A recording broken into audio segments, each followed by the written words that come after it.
Arkadaşlar, çok şiddetli bir deprem meydana gelmiştir. Aldığımız bilgilere göre çok sayıda yaralı oldu. Çoğu vatandaşımızın göçük altında kaldığı bilgisini aldık.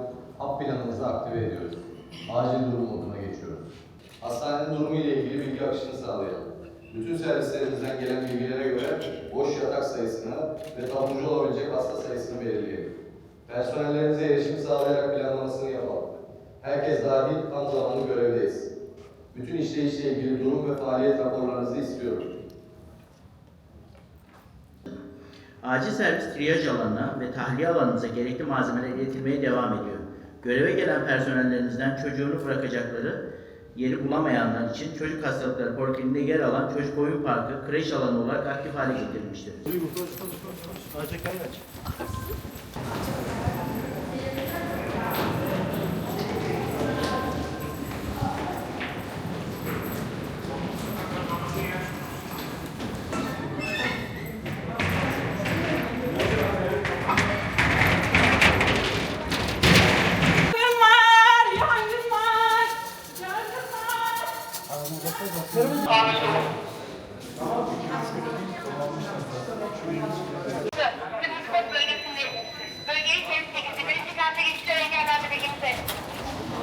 İlerleyin, genel yoğun bakıma doğru ilerliyoruz. Genel yoğun bakıma doğru ilerliyoruz. 7, ateş 38. Tamam, 1000 cc izotonik takalım onu. Çekelim mi kırmızı hocam? Çekelim.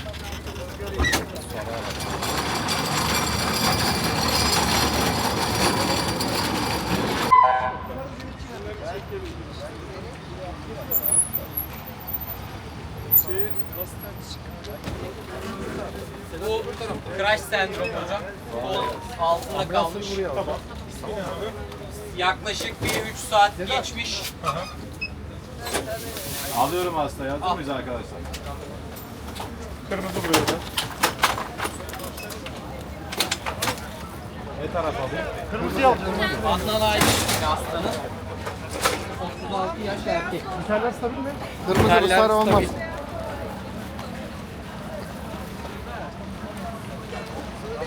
Yok şu. Geçelim şöyle.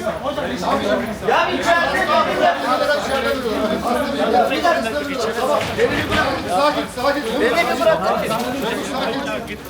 Sakin. Hasta bilgilendirme noktası arkadaşlar. Crash sendromu olan mı? 34 908 oda. 34 908. Crash sendromu. Kaç hasta geldi? İlkine ne diyorsunuz? Amputasyon ameliyatı alındı. Yanık arkalı. Ampute artı.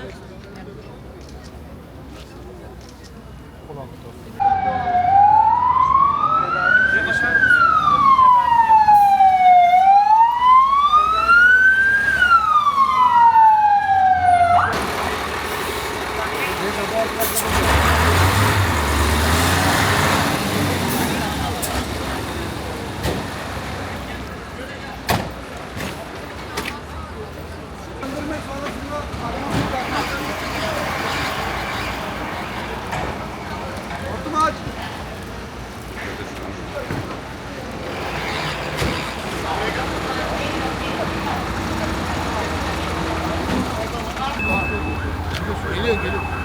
Şimdi yönlendirecek şimdi.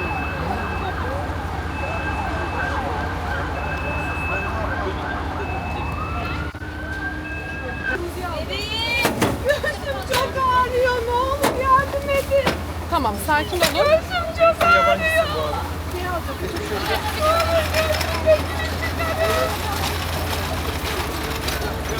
Çok ağrıyor. Savaş Bey, biraz şöyle yaklaştıralım da ben. Oraya yaklaşıyor. Ondan Örümcekten aşağı.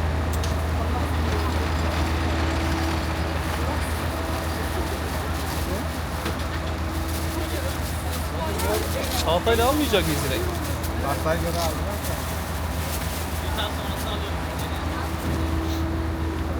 yardım buraya edin. gelsin. Neyse yabancı mısın? Ne daha alalım? Doktor Bey 86 saturasyon. Tamam. Buraya aşağı tarafa alalım içeriye. Tamam. Gebelik emzirme var mı? Yok. Bilgim yok. Kısa kırmızıya çekelim bu hastaydı. Bağırsaklarım. Karnımı hissetmiyorum.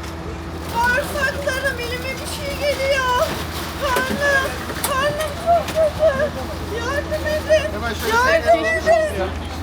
Şöyle kırmızı bölümünü alalım. Şurada seviye. Yardım edin bana.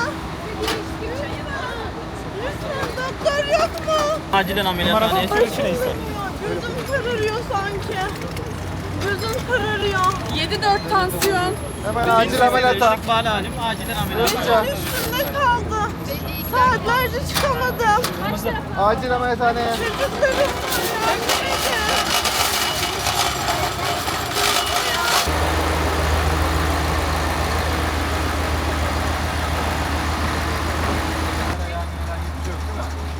Yerinizde ağrınsızlık vesaire bir şeyiniz var mı? Yok.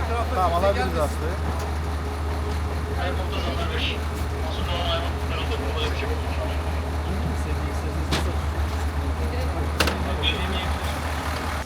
Bu sabah 9.30'da komşu ilimiz Yalova'daki 7.2 şiddetindeki deprem nedeniyle hepimize geçmiş olsun diliyorum.